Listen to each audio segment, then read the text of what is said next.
नमस्कार, आप देख रहे हैं स्पीकिंग ट्री। मैं हूं आपके साथ इला गोस्वामी। आज एक बहुत गंभीर मुद्दे को लेकर मैं आई हूं, जो कि है डिप्रेशन का, तनाव का, एंग्जाइटी का। हम पहले ज़माने में देखते थे, इनफैक्ट मैं 90s की किड हूँ, मैं देखती थी तो कभी ये शब्द उतने ज़्यादा ट्रेंडिंग नहीं लगते थे, उतने ज़्यादा सुनने में नहीं आते थे। लेकिन अगर हम अभी को देखें, अभी की जनरेशन को देखें, अभी के पूरे माहौल को देखें, स्पेशली आफ्टर कोविड, तो ये डिप्रेशन, एंग्जाइटी, मुझे उलझन हो रही है, मुझे बड़ी परेशानी लग रही है, मुझे तनावग्रस्त महसूस हो रहा है, ये हम अक्सर लोगों के मुंह से सुनते हैं। तो आज की वीडियो में हम इसी डिप्रेशन से बाहर निकलने और इससे ये क्यों हो रहा है, कैसे इसको डील करें और कितना सीरियस है ये टॉपिक, इस पर हम बात करेंगे। मेरे साथ हैं आचार्य लोकेश मुनि जी। सबसे पहले तो गुरुजी मैं जानना चाहूंगी कि लोग ना मेंटल हेल्थ को बिल्कुल सीरियसली नहीं लेते हैं। स्पेशली अगर हम इंडिया की बात करें तो यहाँ पर मानसिक स्वास्थ्य पर ध्यान देने का रिवाज नहीं है, ये कहूँ मैं तो कैसे वहाँ जागरूकता फैलाने की जरूरत है? देखिए, शारीरिक बीमारियों से अधिक आज साइकोसोमेटिक डिजीज है, मनोकायिक बीमारियां हैं। ये बिल्कुल ठीक कहा आपने। शरीर का तापमान बढ़ता है, हम तत्काल डॉक्टर के पास जाते हैं और डॉक्टर दवाई देता है। अगर शाम तक बुखार ठीक नहीं हुआ तो दवाई नहीं, डॉक्टर को ही बदल डालते हैं। पर ये बड़ा विरोधाभास है हमारे जीवन का कि मन का तापमान जब बढ़ता है, हम कभी डॉक्टर के पास नहीं जाते कि मेरा मन का तापमान बढ़ गया है। लेकिन ये बहुत जरूरी है। शरीर का तापमान जितना नुकसान नहीं पहुंचाता है, उससे ज्यादा नुकसान मन का तापमान पहुंचाता है। लेकिन इस तनाव का, डिप्रेशन का, एंजाइटी का अध्यात्म के अंदर, मेडिटेशन के अंदर, योग के अंदर पूरा समाधान है।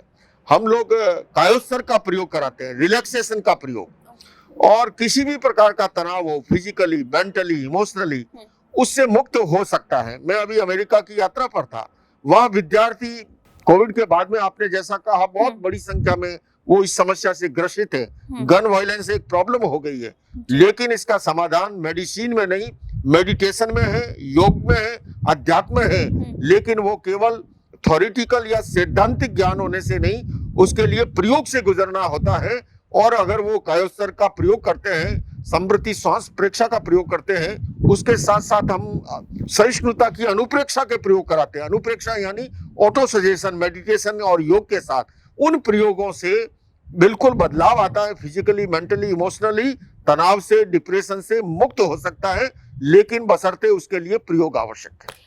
मेरी अभी एक बहुत फेमस मनोचिकित्सक हैं, उनसे बात हो रही थी, तो मैंने उनसे भी ये सवाल किया था, मतलब ऑफ द कैमरा कॉन्वर्सेशन थी ये गुरुजी, कि क्या वाकई में जो डिप्रेशन की बीमारी, स्पेशली क्लिनिकल डिप्रेशन जो होता है, जिसमें बहुत सारे केमिकल बदलाव होते हैं बॉडी में, बहुत सारी दिक्कतें बढ़ जाती हैं, पूरा साइंस और मेडिकल साइंस से जुड़ा हुआ है, तो क्या अध्यात्म इसमें हेल्प कर सकता है? अध्यात्म ही स्थायी हेल्प करता है। देखिए, ये जितने ट्रैंक्विलाइजर्स हैं, शामक औषधियां हैं, कंपोज की गोलियां हैं, नशा है, ये केवल तात्कालिक हमें लगता है कुछ लाभ हो रहा है, लेकिन उससे स्थायी लाभ नहीं होता है और समस्या बढ़ जाती है।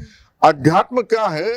वो हमारे ग्रंथि तंत्र के हार्मोन्स जो हैं, उन हार्मोन्सों में बदलाव लाता है, क्योंकि ग्रंथि तंत्र के हार्मोन से ही नाड़ी तंत्र में मिलकर के हमारे समग्र जीवन व्यवहार को प्रभावित करते हैं। कैसे? ऐसे के अंदर, कैसे मैंने बताया, ग्रंथि तंत्र, जैसे मान लो पिट्यूटरी, पीनियल, थायराइड, हमारे ये ग्रंथियां हैं, इनका स्राव होता है। अब वो ही हमारे ब्लड में मिलकर के हमारे जीवन व्यवहार को प्रभावित करते हैं।